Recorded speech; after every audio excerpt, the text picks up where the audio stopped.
अस्सलाम वालेकुम dear students. इससे पहले हम डीएनए रेप्लिकेशन पढ़ चुके हैं और डीएनए रेप्लिकेशन की प्रोसेस भी हमने डिस्कस की है। बच्चों, डीएनए रेप्लिकेशन जो है वो सेमी कंजर्वेटिव होती है और इस चीज़ को एक्सपेरिमेंटली प्रूव किया था मेसेंजर एंड स्टॉल ने। तो इन सब पे हम आज बात करने वाले हैं। वाटसन एंड क्रिक जिन्होंने डीएनए की डबल हेलिकल स्ट्रक्चरल जो मॉडल दिया था, उन्होंने ये हाइपोथेसिस दी थी कि डीएनए रेप्लिकेशन जो है वो सेमी कंजर्वेटिव है, लेकिन उनके इस बात को सपोर्ट करने के लिए कोई एक्सपेरिमेंटल जो है वो प्रूफ नहीं था।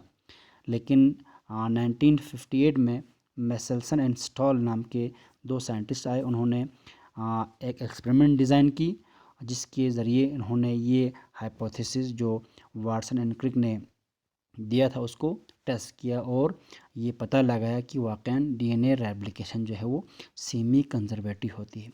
अब हम देखेंगे बच्चों कि ये semi conservative mode of DNA replication होता क्या है आखिर। बच्चों, आपको मालूम है डीएनए के दो स्ट्रैंड्स होते हैं ना। डीएनए डबल स्ट्रैंडेड है, ठीक। जब डीएनए की रेप्लिकेशन होती है तो ये दो स्ट्रैंड्स खुल जाती है। आपको मालूम है हेलिकेज के ज़रिए ये खुल जाती है और अलग होने के बाद दोनों स्ट्रैंड जो है वो टेम्पलेट का काम करते हैं। अभी जो आपको यहाँ दिखाएंगे कि ये जो ओल्ड डीएनए, ये है ओल्ड डीएनए।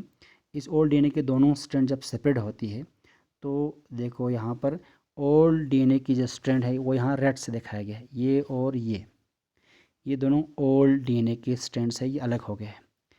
दोनों डीएनए के स्ट्रैंड्स जो है वो टेम्पलेट का काम करेगा और उस पर नया डीएनए सिंथेसाइज होंगे। जो यहाँ नया डीएनए दिखाया गया है ये ब्लू से दिखाया गया है। तो रेड जो लाइंस है ये ओल्ड डीएनए के स्ट्रैंड्स है, दोनों अलग हो गए हैं।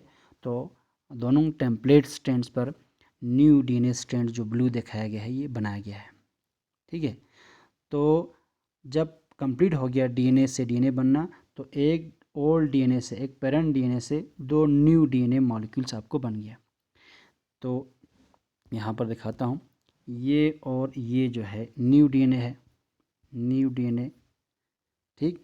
और ये जो है ओल्ड डीएनए है, ठीक है बच्चों। तो जब ओल्ड डीएनए से न्यू डीएनए बना, यानी पेरेंट डीएनए से डॉटर डीएनए बनी, तो न्यू डीएनए में या डॉटर डीएनए में जो दो स्ट्रैंड्स होंगे, उन दो स्ट्रैंड्स में से आधा जो है ओल्ड है। देखो ये जो दिखाया था मैंने आपको कि ओल्ड डीएनए स्ट्रैंड्स रेड से दिखाया गया है, न्यू ब्लू से दिखाया गया है। जो नया डीएनए मॉलिक्यूल जो यहाँ बना उनमें से आधा यानी हाफ ओल्ड है, हाफ न्यू है, हाफ रेड हाफ ब्लू, ठीक है। तो आधा हिस्सा, जो आधा हिस्सा, आधे को हम सीमी कहते हैं। Semi means half. जो आधा हिस्सा डीएनए का, ओल्ड डीएनए का, वो बचा हुआ है न्यू डीएनए में, ठीक। तो बचने को हम कहते हैं कंजर्वेशन, आधे को कहते हैं हम सीमी। तो चूंकि एक डीएनए से दो डीएनए जब बनता है सेम टू सेम, उसको हम डीएनए रेप्लिकेशन कहते हैं। इस डीएनए रेप्लिकेशन के दौरान जो नया डीएनए बना, उन नए डीएनए में आधा हिस्सा जो है ओल्ड का बचा के रहता है, बच के रहता है, कंजर्व रहता है, ठीक है। इस किस्म के डीएनए रेप्लिकेशन को हम semi conservative mode of DNA replication कहते हैं। कहने का मतलब ये है कि जब एक ओल्ड डीएनए से, पेरेंट डीएनए से न्यू डीएनए मॉलिक्यूल्स बनता है दो, उनमें उन न्यू डीएनए में आधा जो हिस्सा है, एक स्ट्रैंड जो है ओल्ड रहता है, एक न्यू बनता है। इस तरह से half of the old DNA या पेरेंट डीएनए वो कंजर्व रहता है, बचा के रखता है। इसलिए इस किस्म की डीएनए रेप्लिकेशन को हम semi conservative mode of DNA replication कहते हैं, ठीक है बच्चों। अब हम देखेंगे कि किस तरह से मेसेल्सन एंड स्टॉल ने एक्सपेरिमेंटली प्रूव किया। बच्चों, मेसेल्सन एंड स्टॉल ने ई कोलाई बैक्टीरिया को, ई कोलाई इस्चेरिचिया कोलाई एक बैक्टीरिया है, एक कॉमन बैक्टीरिया है, ठीक है। इस बैक्टीरिया को उन्होंने ग्रो किया एक कल्चर मीडियम में। कल्चर मीडियम मीन्स वो मीडियम जहाँ बैक्टीरिया को ज़रूरत पड़ने वाले हर चीज़ मुहैया रखते हैं, न्यूट्रिएंट्स वहाँ मुहैया रखता है। तो अमोनियम क्लोराइड उन्होंने मीडियम में रखा। ये अमोनियम क्लोराइड में जो नाइट्रोजन है बच्चों, ये नाइट्रोजन उनको नाइट्रोजन का सोर्स है, ठीक, तो आपको मालूम है डीएनए में नाइट्रोजनस बेस ज़रूरत पड़ता है, नाइट्रोजनस बेस में नाइट्रोजन होती है, ठीक है, और वो नाइट्रोजन इनको इस अमोनियम क्लोराइड से हासिल हो जाती है।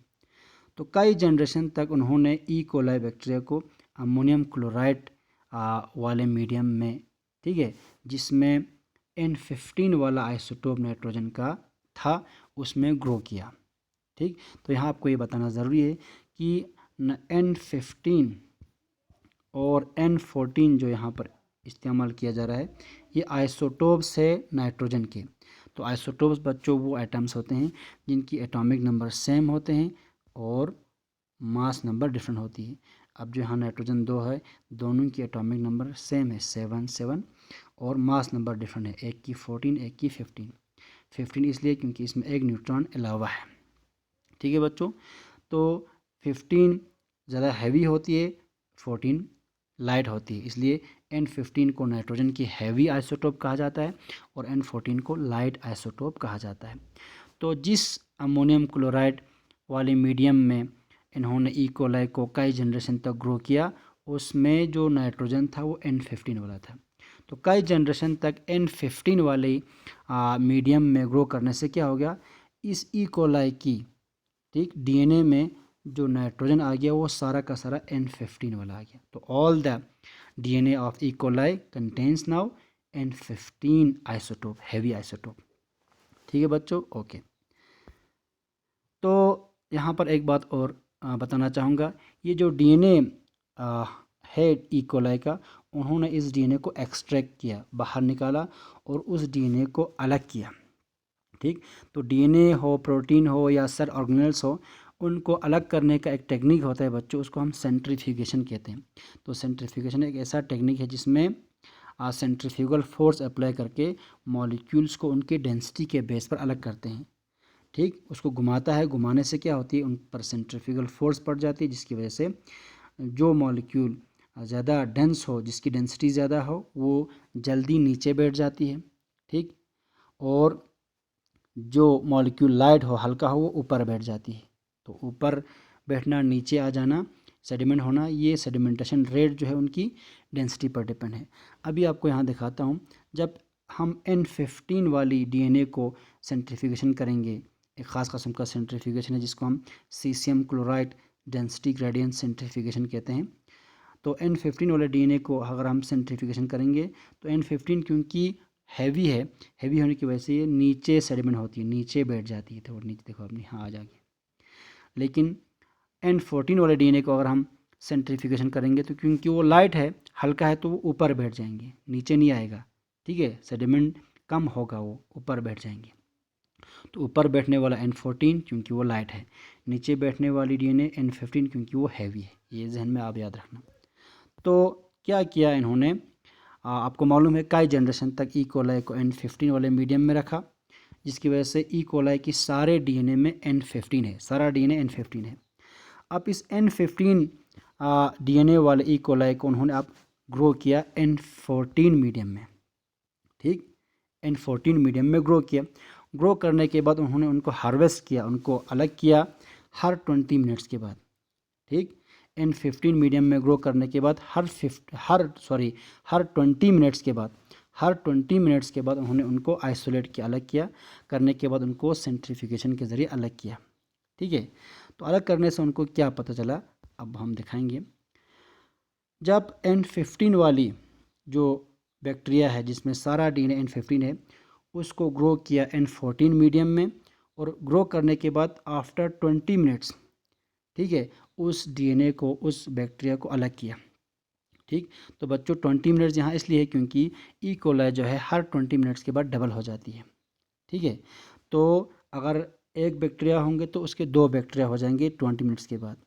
एक डीएनए हो तो कितने डीएनए बन जाएंगे, 2 डीएनए बन जाएंगे। अब हम तस्वीर कर लेंगे जहन में कि एक बैक्टीरिया है, उसमें एक डीएनए है, तो 20 मिनट्स के बाद उसके कितने डीएनए हो जाएंगे, 2 डीएनए। ठीक है बच्चों, जो ओल्ड डीएनए था उसमें सारा N15 था।